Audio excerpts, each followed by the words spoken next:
404 error not found movie. अगर आपने ये मूवी देख ली है तो आपके दिमाग में कुछ सवाल रह गए होंगे, जैसे प्रोफेसर को एंड में हुआ क्या था और क्या अभिमन्यु ने सच में सुसाइड कर ली थी।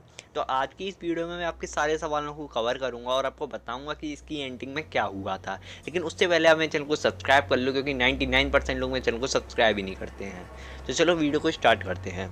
तो मूवी की एंडिंग को समझने के लिए हमें मूवी की स्टोरी को समझना होगा, क्योंकि सारा राज इसी में छुपा हुआ है। मूवी में हमें ये देखने को मिलता है कि अभिमन्यु पढ़ाई में बहुत अच्छा है, होशियार है और भूत प्रेत पर विश्वास नहीं करता है।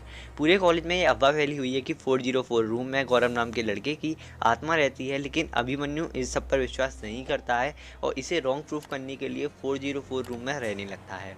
साथ साथ मूवी में अभिमन्यु के साथ रैगिंग होने लगती है, जो पहले तो नॉर्मल लगती है, पर जैसे जैसे आगे बढ़ती है रैगिंग हद से ज़्यादा बढ़ जाती है। रैगिंग करने वाला लड़का क्रिस अभिमन्यु से सिर्फ गौरव के बारे में ही चीज़ें इकट्ठी करने के लिए कहता है, और जब अभिमन्यु रैगिंग के बारे में प्रोफेसर को बताता है, वो प्रोफेसर को इसलिए बताता है क्योंकि वह उनसे क्लोज था, उनसे रिलेट करता था। लेकिन आगे हमें झटका जब लगता है जब हमें पता चलता है कि क्रिस को रैगिंग करने के लिए खुद प्रोफेसर ने कहा था, क्योंकि प्रोफेसर बाइपोलर डिसऑर्डर पर रिसर्च कर रहे थे और उन्हें एक थीसिस प्रूफ करनी थी, जिसमें उन्हें ये प्रूफ करना था कि भूत प्रेत नहीं होते हैं, ये सब हमारे दिमाग का भ्रम है।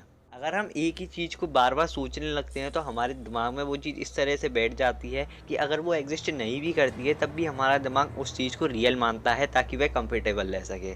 लेकिन सबसे इम्पोर्टेंट बात, प्रोफेसर खुद इस चीज़ से परेशान था और उसकी मम्मी को वह हेलुसिनेट करता था।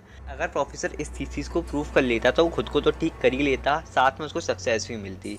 और इस चीज़ के लिए प्रोफेसर ने चुना था अभिमन्यु को, क्योंकि अभिमन्यु भूतों पर विश्वास नहीं करता था और जैसे जैसे रैगिंग आगे बढ़ने लगी वो गौरव को इतना सोचने लगा था कि गौरव को वो हेलुसिनेट करने लगा था। और जब मूवी की एंडिंग आती है, प्रोफेसर उसको वो सारी क्लिप दिखाते हैं जिसमें वो हेलुसिनेट कर रहा था। अभिमन्यु मान लेता है कि वो गौरव को हेलुसिनेट करता था और प्रोफेसर बोलते हैं आई रेस्ट माई केस, और लोग ताली बजाने लगते हैं। उसके बाद जब प्रोफेसर अभी के पास जाते हैं और कहते हैं कि थीसिस प्रूफ करने के लिए मुझे बाकी लोगों की भलाई के लिए तुम्हारी कुर्बानी देना ज़रूरी था, अभिमन्यु उनसे कहता है कि मैं आपको अब भी गलत प्रूफ कर सकता हूं, और 404 रूम खुलता है जहां अभिमन्यु की लाश लटक रही होती है और प्रोफेसर पागल हो जाते हैं और यहाँ से हमें एंडिंग समझ में नहीं आ पाती है। एक चीज़ जो हमने मूवी में शायद मिस कर दी थी और हमें नहीं करनी थी वो ये थी कि मूवी में हमें ये देखने को मिलता है कि प्रोफेसर की वाइफ प्रोफेसर को ढूंढ रही थी, क्योंकि प्रोफेसर की हालत बहुत ख़राब हो गई थी और वह मेनिया के स्टेज में पहुंच चुके थे जहां आसपास के लोगों को भी उनसे खतरा था। और जब प्रोफेसर अभिमन्यु के साथ थीसिस प्रूफ करने की कोशिश कर रहे थे तो असल में वहां पर कोई बैठा ही नहीं था।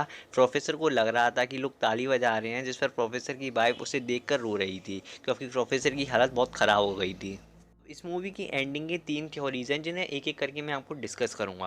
पहली थ्योरी ये कहती है कि क्योंकि अभिमन्यु को प्रोफेसर पर बहुत ज़्यादा विश्वास था और प्रोफेसर ने जब उसका विश्वास तोड़ा तो अभिमन्यु को इस बात को डाइजेस्ट करना बहुत मुश्किल हो रहा था और उसे प्रोफेसर को रॉन्ग प्रूफ करना था, और इसलिए उसने सुसाइड कर ली ताकि प्रोफेसर को वो रॉन्ग प्रूफ कर सके।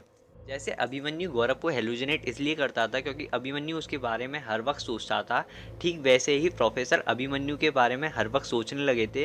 और जब उन्होंने उस थीसिस को प्रूव किया तो वो अपनी पीक स्टेज पर पहुंच गए थे, जहां वो एक लूप में फंस गए थे जिसमें वो बस अभिमन्यु को हेलोजिनेशन में देख रहे थे, क्योंकि बस वो उसके बारे में ही सोचते थे। थ्योरी नंबर 2, मूवी के एक सीन में डॉक्टर मीना क्रिस को बुलाकर एक पेशेंट को सही करने की बात करती हैं, जो पेशेंट और कोई नहीं प्रोफेसर ही थे।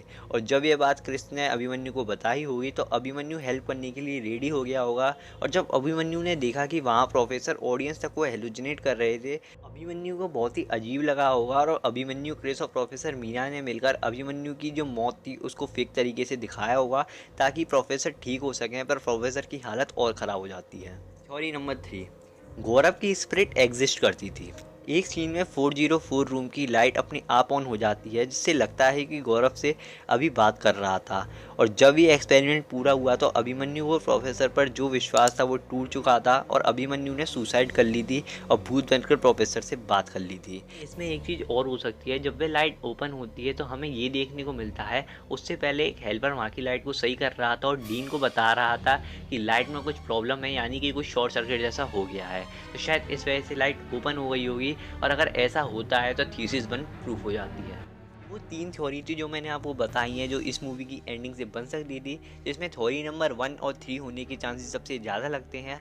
और जहाँ तक देखा जाए तो थ्योरी नंबर 1 ही हमें सबसे ज़्यादा सही लगती है। बात करता हूँ मैं सबसे इम्पोर्टेंट पॉइंट की, जो है कि इस मूवी की जो एंडिंग है वो एक ओपन एंडिंग है, जहाँ हमें अपने दिमाग को अपने हिसाब से इस एंडिंग को जस्टिफाई करना है, जो कि इस मूवी को बहुत ही यूनिक बनाता है और इस वजह से इस मूवी को एक मास्टरपीस के तौर में दिखाता है। और सच बताऊँ तो इस मूवी की एंडिंग को किसी को नहीं पता है, ये सब अपनी थ्योरी से हम बता सकते हैं, लेकिन मैं जिस थ्योरी को मानता हूँ वो पहली वाली है। अगली आपको किस मूवी की एंडिंग समझनी है, आप मेरे को कमेंट कर कर बता सकते हैं, मैं उसी पर वीडियो बना दूंगा। लेकिन उससे पहले मेरे चैनल को सब्सक्राइब जरूर कर लेना।